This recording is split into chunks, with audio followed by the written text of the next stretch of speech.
Greetings, sophomores. I'm coming to you straight from the charter bus on the way to Nashville today. So if you hear some voices in the background, those are the juniors who are having a fantastic time on college tour. I'm excited for all of you to get to do this next year. It's seriously a great time, and I'll be honest with you, way more helpful than I thought.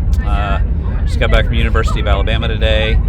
I went in with what I thought was a pretty firm opinion of that school and came out with some different views. So anyway, I recommend it. It's been a good time, and maybe I could even go again with you guys next year. We've had a lot of fun. So you've got the homework questions there for tonight. Keep on reading through the Iliad. You're looking at what Achilles fears, what actually prevents him from going into battle. You know, it might be strange to think of Achilles as having any fear, but he does. There's one thing he's scared of. And then what happens to his rage?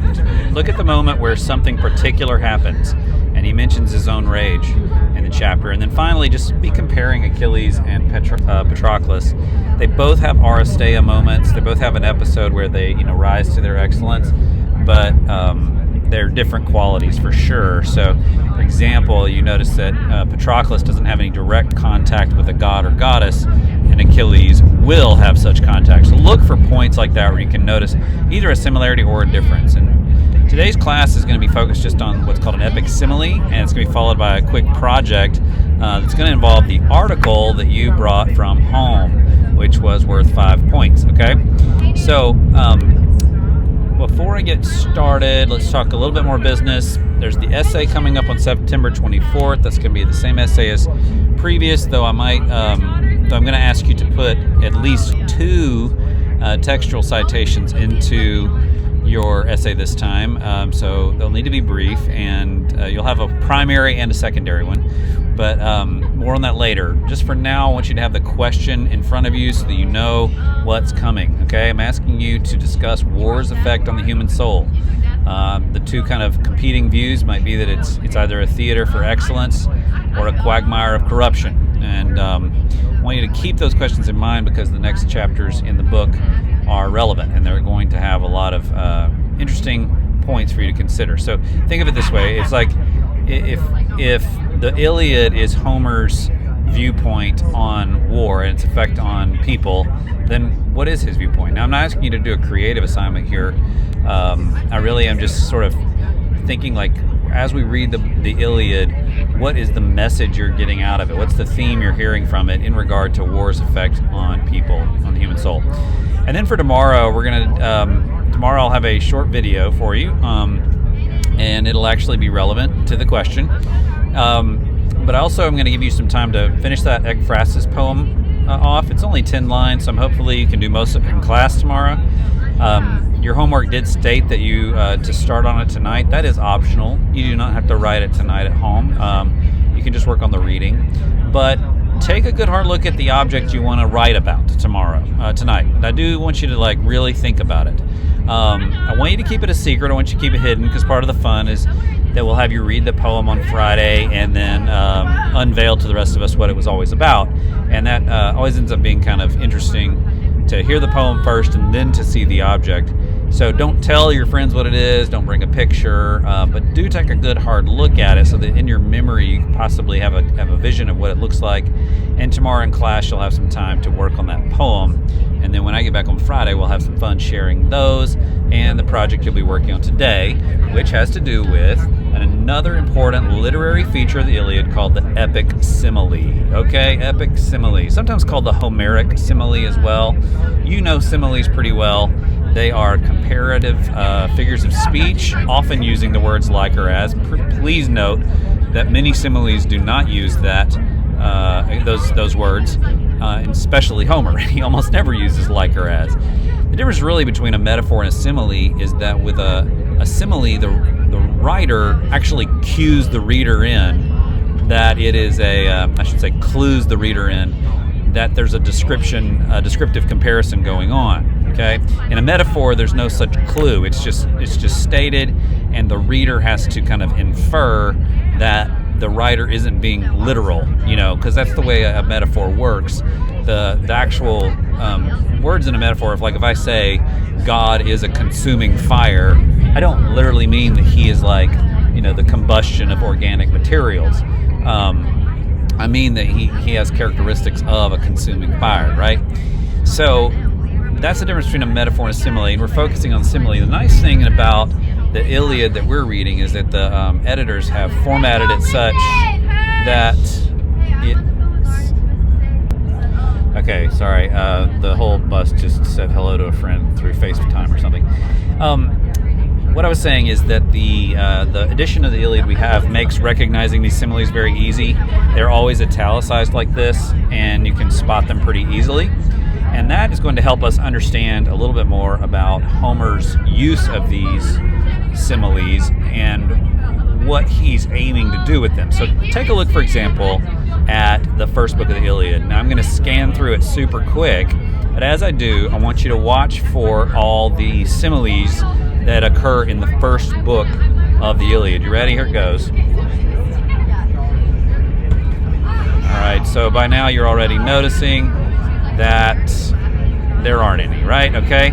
So there are no similes in the first book of the Iliad. Why not? Because they are primarily used to enhance the heroism of characters, and so they tend to be used in the context of battle. You'll often find these in the lead up to and in the intensity of battle scenes. Okay, so here's an example, and as we look at these examples, we'll begin to understand even more how Homer employs these similes. Now on the left, you've got from book 12, Homer is comparing the number of stones being thrown on the Trojans to snow flurries falling on a winter's day. Okay, and you can see he goes on. He's probably got 8 or 9 lines there, 10 lines. These similes are extended, okay?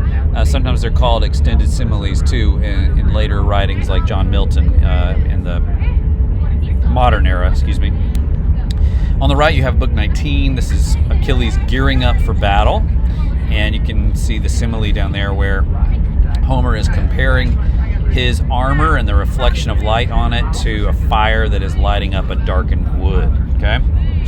So what's going on here? How is Homer using the epic simile? Well, what he's doing is giving the reader the ability to see something they can't see. Everything he's describing in the Iliad has to be imagined, okay? None of his readers have ever, or his listeners, none of them have seen anything like what he's describing. I mean, even for him, it was quite old. Plus, these heroes that he's describing are superhuman in many ways. So what he does, he gives the listener, gives the audience something that they can connect to.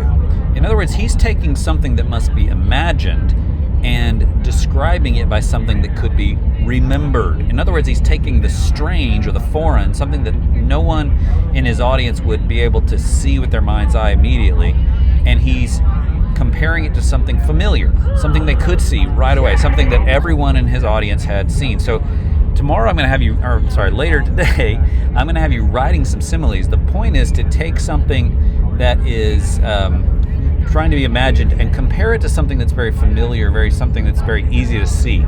And in this way, the whole point is to enhance the characters involved and the moment, the episode that's there, and add a kind of intensity to it. So, if you want to, you can think of this as, like special effects for the theater of the mind, right? This is Homer's way of creating visualization that really amplifies the emotional content of his story, all right? I know that's a little strange way of thinking about it, but I mean, keep in mind that in the ancient world, the nearest visual approximation you might get to the human form would look like something like this. And frankly, this probably came quite a few years after Homer's day, even this kind of maturity in sculpture and representation. So Homer doesn't got a lot to work with, and so it's not like you can, in the movies today, where you can create these larger-than-life explosions like you see here, right? And use computers to edit people into the scene in strange ways so that they walk away harmless, but it makes us feel emotionally involved. So what does Homer do is he uses words, okay? So I want you to do that today when you are kind of adding your epic similes to the article that'll guide you. Now, the substitute for today has a handout for you, which will explain the assignment, and that's what I want you working on now. I want you to take these sports articles and find two places, in fact, where you can add an epic simile. And I want you to have fun with this, and in fact, I'm expecting them to be a little comedic. So, enjoy this and kind of keep it hidden from your friends for a while, because again, we're going to spend some time on Friday laughing and sharing these together. But you got to find two places in the article where you can really amp up the intensity of the author's story by adding an Homeric or epic simile. So have fun with that and finish that up, and I'll catch up with you on Friday. I'm excited to hear from these, okay? Thanks, guys. Have a good afternoon. Bye.